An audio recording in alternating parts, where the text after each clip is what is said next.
Hello guys, welcome to my channel Vekariya Dhyeyan. Please like share and subscribe. Good morning. અત્યારે વાગ્યા છે 7:45 અને મમ્મીએ અત્યારમાં માંડી છે શાક સુધારવા, ફળાકો રાખીને. કામ આજ બહુ છે અને એક તો અમારું ફિલ્ટર કંઈક બગડ્યું છે હેઠેથી, એટલે પાણી નકરું અહીંયા નદીયું છે, માંડ સાફ કર્યું છે. એટલે તા લગી અત્યારે બેઠા છીએ સુધારવા હેઠે, બાકી એ ઉપર સોફા ઉપર થાત સુધારવાનું હોય. જો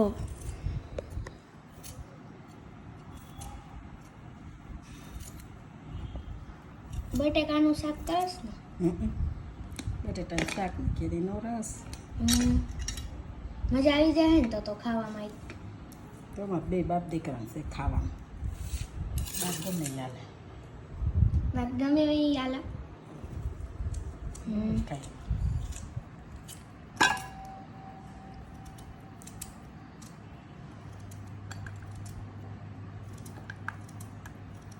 હમણાં તારે ચોપડા લેવા જવાના હે ને? હા, ચોપડા જ લેવાના થાય, પણ ખુલે હે મોડી અને તાર બેગ ધોવાનું છે.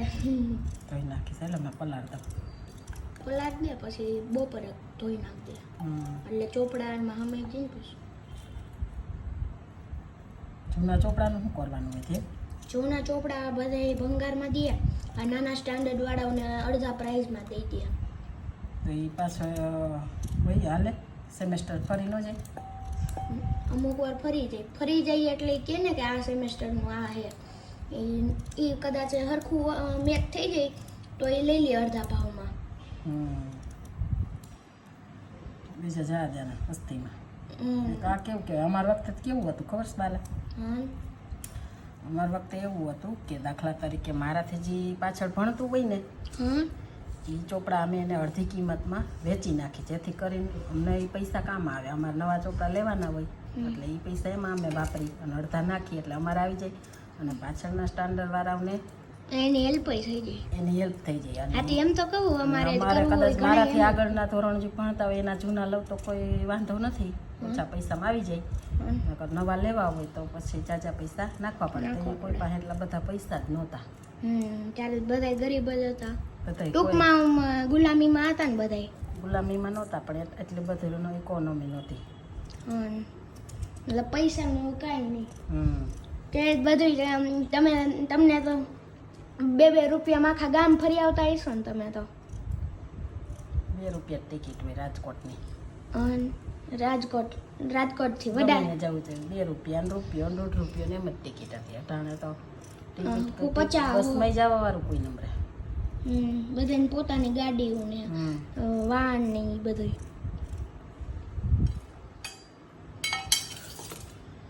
અત્યારે 50 રૂપિયા હે ને ટિકિટના તો. અહીંથી ખાલી ગોંડલ જવું હોય તોય. આપણે ગોંડલ ગયા ખબર પડી ને એટલી ટિકિટ છે એમ. તો પછી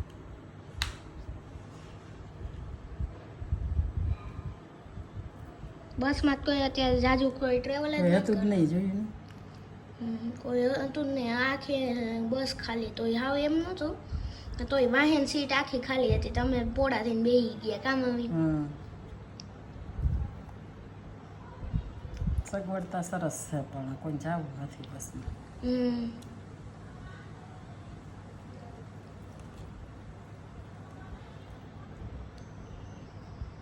પવન કેવો આવતો હતો કા બારીએથી મસ્તીના? મસ્ત હતો.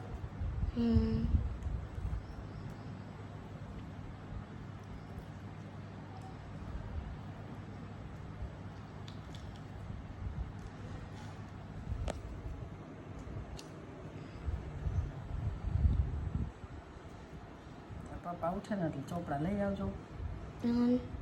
પછી ઓલો સોફા વાળો આવશે, તાર યુનિફોર્મ નું બધું પૂછતા આવજો. ત્યાં યુનિફોર્મ ન જોડે, ચોપડા ને હોય ત્યાં. યુનિફોર્મ અલગ જગ્યાએ મળે.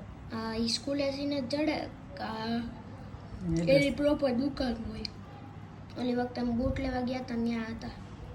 બધું નવું લઈ જ લેજે. બધું નવું, લગભગ યુનિફોર્મ નવું જ આવશે. એ તો ઠીક એમ. બધું નવું એટલે પપ્પા મને ન વટે, તને શું કે? કઈ નોખી જાય. પૂછ પૂછી જોજે પપ્પા આ પાડે ચાય લેવી લે બાકી કાંઈ નહીં ચોપડા એક નવા બાકી બધું એ નહીં